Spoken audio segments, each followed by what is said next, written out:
Merry Meetle. Welcome to the first episode of the Duat. And yes, it is raining. We are in the middle of summer here in the Southern Hemisphere, and it is freezing and raining. Nuts. Just that's all I'm going to say about that. So anyway, I thought I'd do a share of the yarn projects I have got going on. And I think I've mentioned this before, but I do believe that we are doing a shift into being very cold everywhere, especially here in the Southern Hemisphere, being close to the South Pole. I do believe there's going to be a change to be more like the North Pole. And the weather's not proving me wrong at the moment. I'm talking subdued because it's literally like midnight.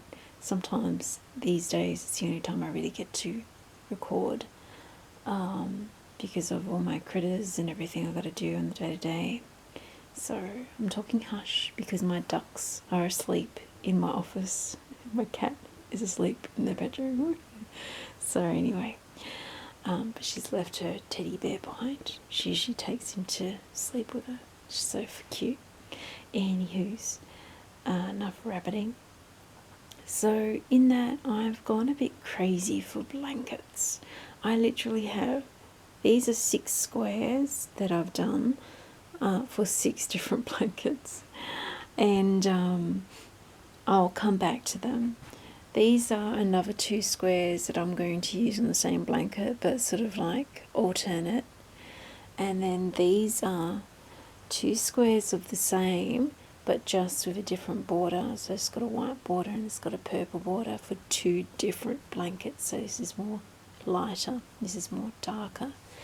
And I'll look at these first, and I'll cover up Char's bear. And I don't know why she's got a tissue there. She's picked up a tissue from probably my desk and brought it with her. It's funny.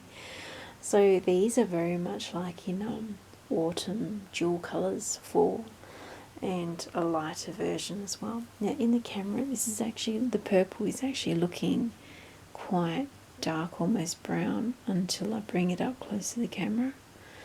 And there's also a schematic for matching pillows. So what I'm thinking of doing is doing a matching pillow, but doing one side on one themed colour and the other side the other themed colour, so you can just change the pillows over for a different colour.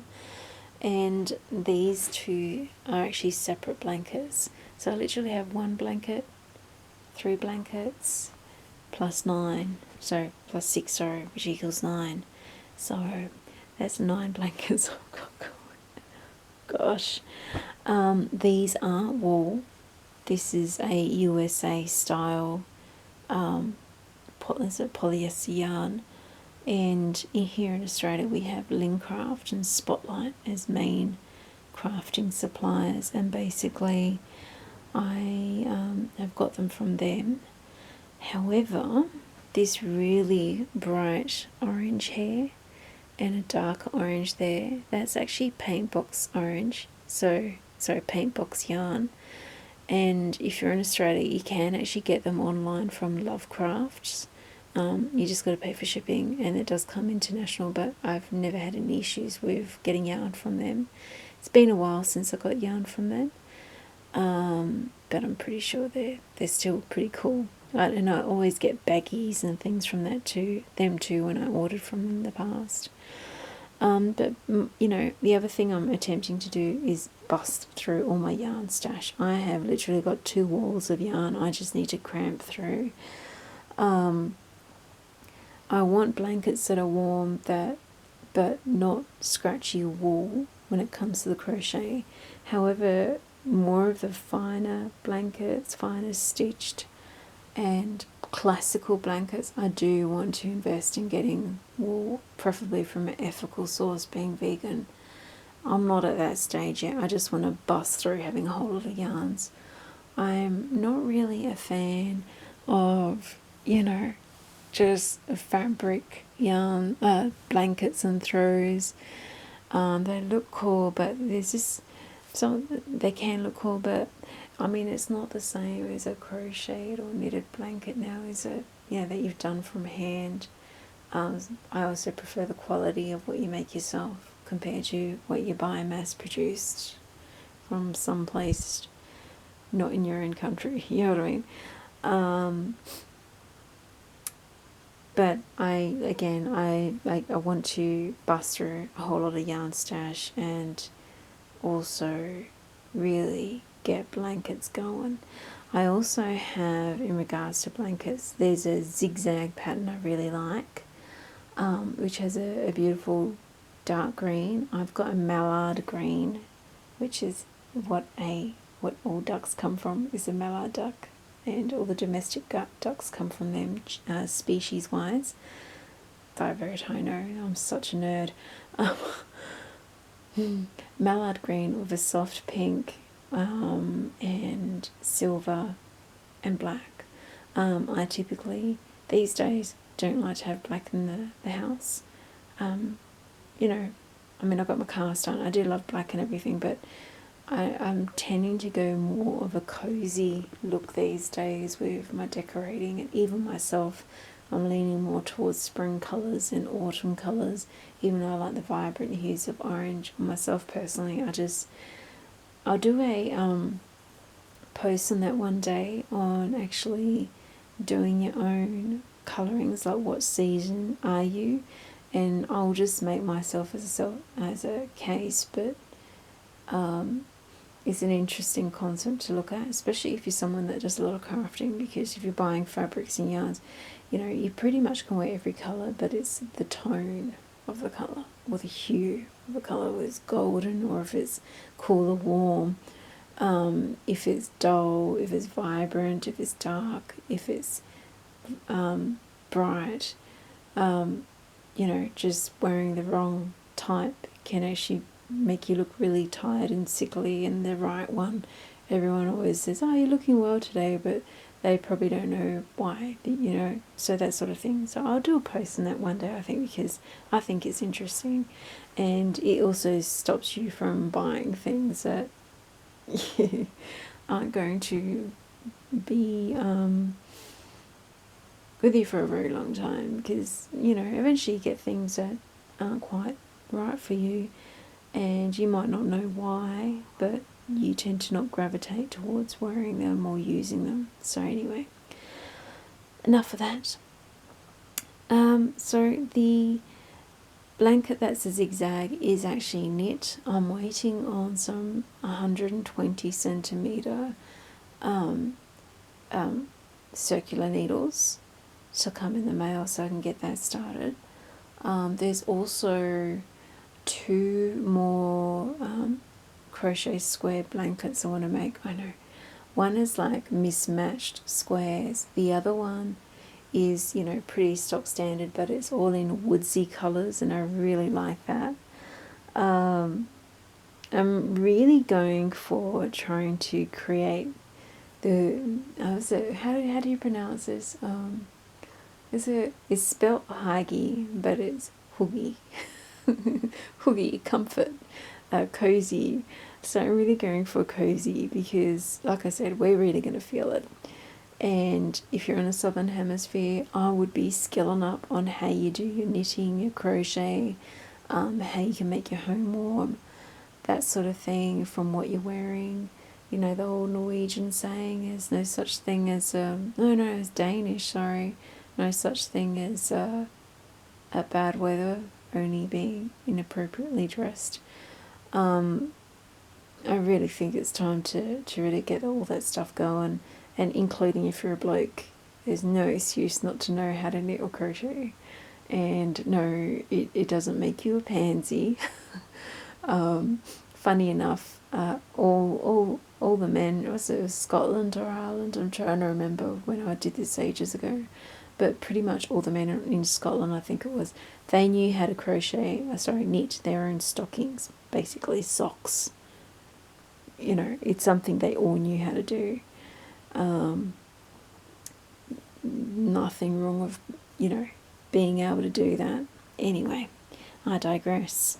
So the colours I've chosen for the circular motif blankets, so they're basically the same square, and I think it's 15 squares, so 5 of these squares across and 10 squares down. I just love looking at this one here. Like, I can feel, this just makes me feel, coat, like chocolate and oranges, and just, I love it. The reason why I've done these different colour schemes, so the original colour scheme, as close to it as I could see, with a slight modification so it looks more like a God's eye, is this one here. And they had more of a silvery grey. This is a charcoal grey, not really something I would wear. I wear silvery greys now, like this one here. But I'm busting my yarn, and I think if you have colours that you don't usually wear or use, it's good to use them up in ways that contrast to the colours you actually like, because they make the colours you like actually pop, if that makes sense. So you may not be this kind of a coloured person, but when you're doing something like a Fair Eyes or a colour combination in your knitting, you can use colours you don't usually wear just to make the colours you really do like pop, and they will sort of disappear in the background and the colours you like come forward. So that's one way of using up those colours as well. So this one here is like these are inspired from Novita patterns. I will do a list of links to the patterns, original patterns, in the comments. It is in Sami though. It is in I think it's in Norwegian or in Swedish. So you just need to translate it. So just use Google Translator if you can't translate it. You know, but once you've done 1 or 2 patterns in Norwegian or Swedish, it's, for me personally, especially crochet, it's like, meh, yeah, that's all I need to do, and I don't really need to translate anything anymore. But anyway, that option is there, just to translate it. I will add links to them. So this colour combination I've made for pretty much this lounge is pretty much the colours I'm going to have in here. And I like this blue tone in here as well, because I do have a bit of splash of blue here and there in this lounge, or the den that I call it, because the TV's here. Now for the bedroom, I actually really want to go light in the bedroom with tan or mustard, with a little bit of orange and creams and birch, so the birch wood sort of colour, and a little bit of dark brown. So I'll be recolouring my bedroom in these tones, including colouring the curtains, painting the furniture. So it's going to be a bit of a project. So in my apothecary there's a lot of dark green. This one here, I wanted to mimic the ferns and plants that I have framed in picture in my apothecary, but it's also nice colouring for the bedroom as well. So these two here are mainly my office throws. So this one here is very chocolatey, bright orange, and then this one here reminds me of sunflowers. This reminds me of chocolate orange, and again I've got blue in my office as well. And this one here is my sunflower one. There's a little bit of mallard green, the dark green in there. So this is my current stash of blankie projects that I've started, and yeah, I've got to bust a tail and get done. So I'm literally going to have 9 blankets there, throws, and I've got the zigzag knit that I've got planned, plus the 2 earthy toned granny square throws as well. So I'm literally going to have 12 throws, woohoo, that are crocheted to my making my place cozy stash. Now I'm sort of running out of time here. I'm going to cut the camera, and I will save the other crochet project or yarn project for another vlog. That's it from me. Blessed be, Mary Part. I hope you're keeping sane and safe. Bye for now.